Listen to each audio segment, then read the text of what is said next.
प्यारे दोस्तों, आज हम आपको वाकया सुनाने वाले हैं, एक फकीर और शहजादी की शादी का, और बादशाह जानवर कैसे बन गया। इस वाक्य को मुकम्मल जानने के लिए हमारे साथ आखिर तक रहिएगा। नाजरीन, एक दफा का जिक्र है कि एक बहुत ही खूबसूरत गांव था। उस गांव में एक बादशाह रहता था।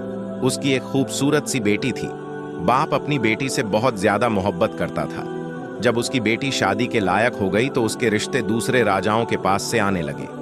वह अपनी बेटी की शादी करने के लिए लड़कों से मुलाकात भी कर रहा था, लेकिन अब तक उसे कोई भी अपनी बेटी के काबिल नहीं मिला। एक दिन उस गांव में एक मांगने वाला फकीर आया, जिनकी उम्र तकरीबन 80 साल थी। वह बादशाह से कहने लगा कि मैं आपकी बेटी से शादी करना चाहता हूं। यह सुनते ही बादशाह को बहुत ज्यादा गुस्सा आया। उसने कहा कि तुम्हारी हिम्मत कैसे हुई, तुम्हारी इतनी औकात कि तुम मेरी बेटी के बारे में सोचो। उसने अपने आदमियों से कहा कि फौरन इसकी गर्दन उड़ा दो। उसने जुर्रत कैसे की कि मेरी बेटी को अपनी बीवी बनाने के बारे में सोचने की भी फकीर को गिरफ्तार कर लिया गया। उसे ले जाकर कैद खाने में डाल दिया गया। उस फकीर ने कहा कि आप मेरी बात को समझने की कोशिश करें। मैं आपकी बेटी से शादी करना चाहता हूं, लेकिन इसके पीछे एक बहुत बड़ी वजह है। लेकिन बादशाह कहने लगा कि मैं अब एक ही बात सुनना नहीं चाहता। बादशाह ने फौरन उसको कहा कि इसको ले जाओ और कैद खाने में डाल दो।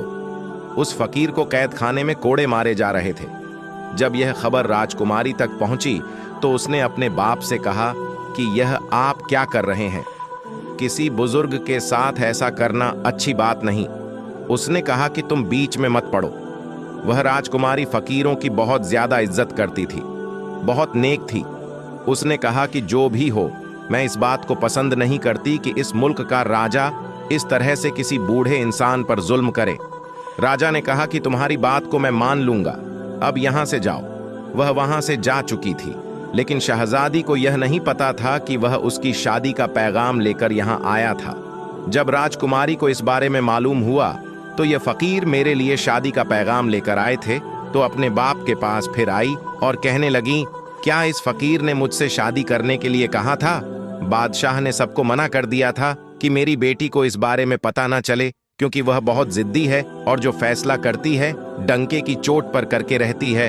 अब जब बादशाह को पता चला कि मेरी बेटी को सच्चाई मालूम हो गई है तो वह गुस्से से आकर कहने लगा कि मेरी एकलौती बेटी, मेरी लाडली बेटी से इस बूढ़े ने शादी करने के बारे में सोचा भी कैसे। बेटी बहुत समझदार थी, बाप के सामने उस वक्त खामोश रही, लेकिन उसने दिल में सोचा कि अगर वह फकीर मुझसे शादी करना चाहता है तो उसके पीछे कोई ना कोई बात जरूर होगी।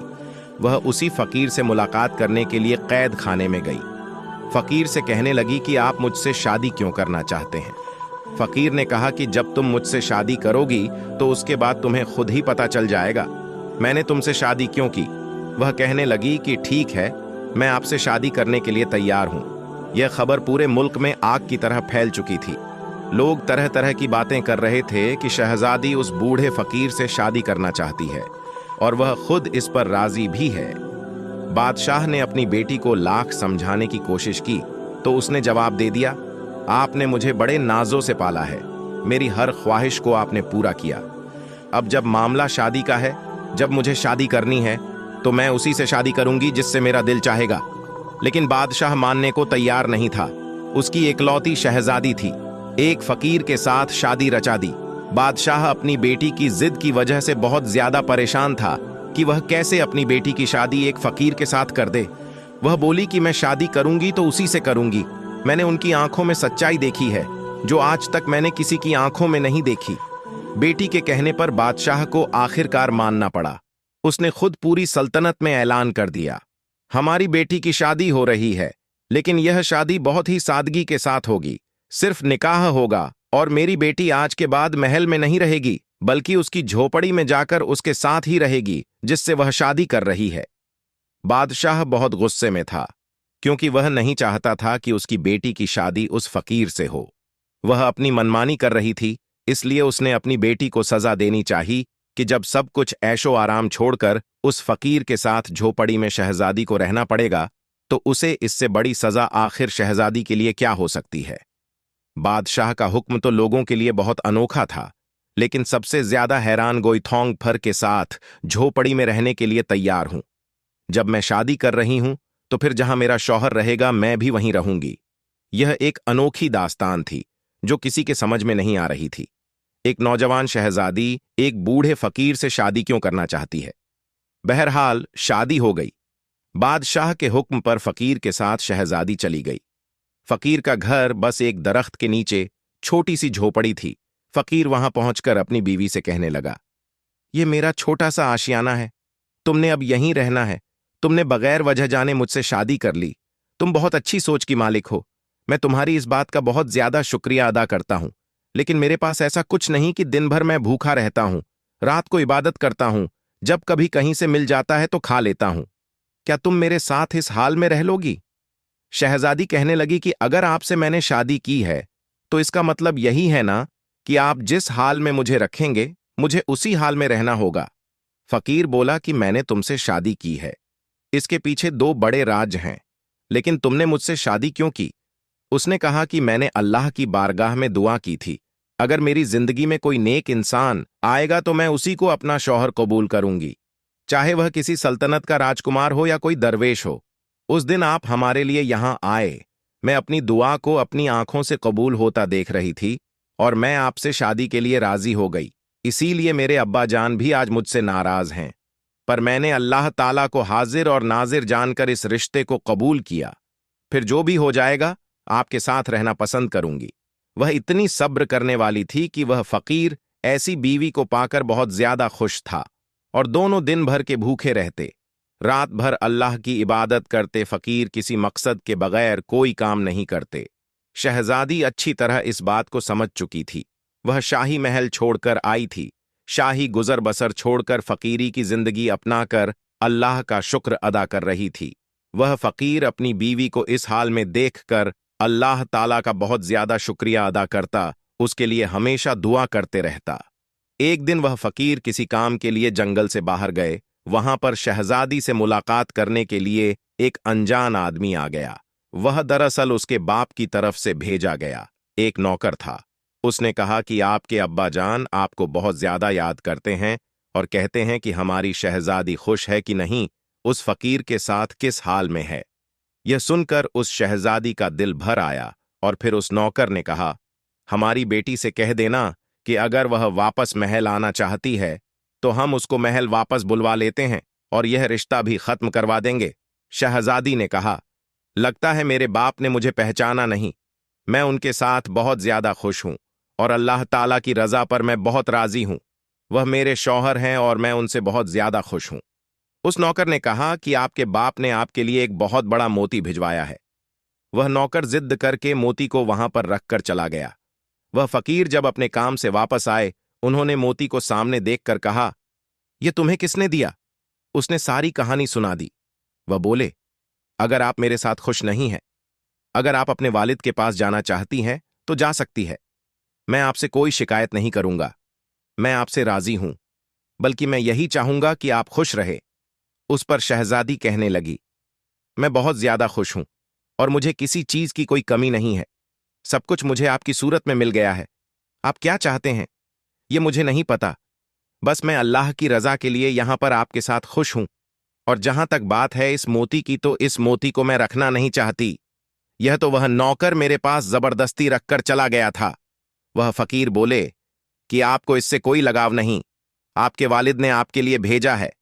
वह कहने लगी कि मुझे हर उस चीज से लगाव है जो अल्लाह की तरफ से मुझे मिली है, वरना मुझे जो कुछ मिला है मुझे कुछ नहीं चाहिए। बस यह कहने की देर थी कि वह मोती वहां से गायब हो गया।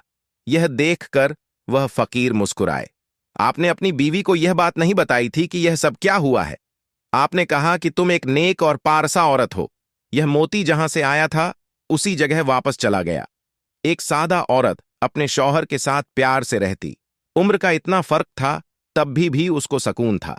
जिसने हमेशा शाही जिंदगी देखी, सिर्फ 2 खजूरों पर आज गुजारा कर रही थी। यह बहुत ही बड़ी बात थी। कभी कभी तो खजूर भी खाने को नहीं मिलती थी। एक रात वह फकीर इबादत कर रहे थे कि उनको किसी के आने की आहट सुनाई दी गई। फकीर ने देखा तो एक आदमी अपने सर पर बड़ा सा थाल लेकर चला आ रहा है। उसने कहा कि बादशाह सलामत ने अपनी बेटी के लिए यह रात का खाना भिजवाया है और कहा है कि मेरी बेटी से कहो सिर्फ पानी पिगोन के काबिल भी नहीं है। उसका बाप अभी जिंदा है, उसे सब कुछ दे सकता है। यह सुनकर शहजादी कहने लगी, मेरी कोई ख्वाहिश नहीं है, मेरी कोई हाजत नहीं है, मैं सिर्फ अपने अल्लाह से मांगती हूं। जाओ, ये खाना लेकर वापस चले जाओ, जिसने यह खाना भिजवाया है उसी को जाकर दे दो। मुझे जो अल्लाह खिलाएगा मैं वहीं खाऊंगी, और यही मैंने अल्लाह की बार में दुआ की। लेकिन नौकर मजबूर होकर थाल लेकर खड़ा रहा। शहजादी को गुस्सा आ गया। उसने कहा कि मैं यह खाना नहीं खाऊंगी, मैं अल्लाह पाक की नेमतों की नाशक नहीं हूं। शहजादी की इस बात को सुनकर फकीर की आंखों में आंसू आ गए। उन्होंने अल्लाह ताला की बारगाह में दुआ की कि या अल्लाह, यह तुझसे मांगती है, मेरी वजह से सब शुक्र से जिंदगी गुजार रही है, कभी उफ तक नहीं कहा, लेकिन आज तू मेरी बीवी के लिए आसमान से एक ऐसा फल उतार दे जो कभी किसी ने ना देखा हो। फकीर की दुआ सुन ली गई। आसमान से चांदी के थाल उतरते हुए नजर आ रहे थे, जिसमें खाने रखे हुए थे। बादशाह का नौकर इस मंजर को देखकर अपने होश खो बैठा। अपने खाने की थाल को लेकर वह वापस महल की तरफ चला गया। अब यहां पर उस फकीर ने कहा कि तुम हमेशा कहती हो ना, अल्लाह ताला तुम्हें खिलाएगा तभी तुम खाओगी। यह तुम्हारे लिए खाना आसमान से आ चुका है, अल्लाह ताला की तरफ से है। अब शहजादी ने अपने शौहर के साथ मिलकर वह खाना खाया। शादी से लेकर अब तक आज पहली बार उसने पेट भरकर खाना खाया था। इस पर उसने अल्लाह का शुक्र अदा किया। वह नौकर जब महल वापस पहुंचा तो उसने बादशाह से कहा, अब आप अपनी बेटी की जरा भी फिक्र ना करें, उसके लिए तो आसमान से चांदी के बर्तन उतारे जा रहे हैं। वह बहुत अच्छी जिंदगी गुजार रही है। वह कोई फकीर नहीं, बल्कि लगता है किसी सल्तनत का राजकुमार है। बादशाह ने कहा कि ऐसे कैसे हो सकता है? अगर ऐसा होता भला वह झोपड़ी में क्यों रहता? मेरी बेटी मेरे खिलाफ आखिर कैसे जा सकती थी? अपने मुलाजिम की बातों को सुनकर बादशाह के कान खड़े हो गए, लेकिन उसके सामने उसने कुछ भी ना कहा।